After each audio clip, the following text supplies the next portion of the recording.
మఠంలో బ్రహ్మంగారి స్వామిని అయితే దర్శించుకొని ఇప్పుడు బ్రహ్మం సాగర్ డ్యామ్ దగ్గరికి అయితే మనం వెళ్తున్నాము. 1 కిలోమీటర్ అనమాట బ్రహ్మం గారి గుడి నుంచి. ఇప్పుడైతే మనం బ్రహ్మం సాగర్ రిజర్వాయర్ డ్యామ్ దగ్గరికి అయితే వెళ్తున్నాము. రోడ్ అయితే ఈ విధంగా ఉంటుంది. ఒక్క చోట మాత్రం ఘాట్ సెక్షన్ మాత్రం ఉంటుంది. బండ్లు అయితే ఈ రోంతసేపు అడుస్తాయి అనమాట. ఇదిగోండి ఇదే ఘాట్. ఈ ఘాట్ ఎక్కేసినామంటే మనం డ్యామ్ దగ్గరికి వచ్చేసినట్టే. ఈ డ్యాము రాజశేఖర రెడ్డి హయాంలో అయితే నిర్మించారు. సోనియా గాంధీ ఓపెన్ చేశారనమాట ఈ డ్యామ్ని.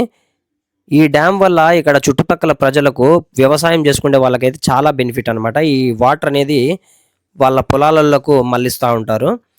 ఇదిగోండి నిండు కుండలాగా నీళ్ళు అయితే ఉన్నాయి చూడండి. భారీ వానలకు నీళ్లు ఫుల్ స్టోర్ అయిపోయినాయి డ్యామ్లో. ఈ బ్రహ్మం సాగర్ రిజర్వాయర్ వల్ల ఈ చుట్టుపక్కల గ్రామాలకైతే చాలా బెనిఫిట్ అనమాట.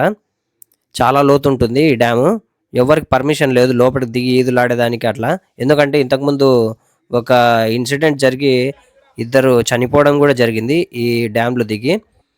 ఇదిగోండి ఇక్కడ బోట్ కూడా వాళ్ళు పెట్టారు. కానీ ఏంటంటే ఒక ఇన్సిడెంట్ జరిగింది కదా విజయవాడలో. అప్పుడు బోట్ యాక్సిడెంట్ అయ్యి చనిపోయారు కదా. అప్పటి నుండి ఏపీ టూరిజం వాళ్ళు ఈ బోట్ సేవలు అనేది నిలిపివేశారనమాట. ఇదిగోండి మీకు ఎలా అనిపించిందో ఈ బ్రహ్మం సాగర్ డ్యాము కామెంట్ చేయండి. మీరు కూడా ఎప్పుడన్నా వచ్చినప్పుడు ఈ బ్రహ్మం సాగర్ డ్యామ్ని దర్శించుకోండి. చాలా దగ్గర 1 కిలోమీటర్ అంతే. బై వాక్ కూడా రావచ్చు. ఏంటంటే 2 వీలర్ వెహికల్లో కానీ ఆటో ఫెసిలిటీ కూడా ఉంది.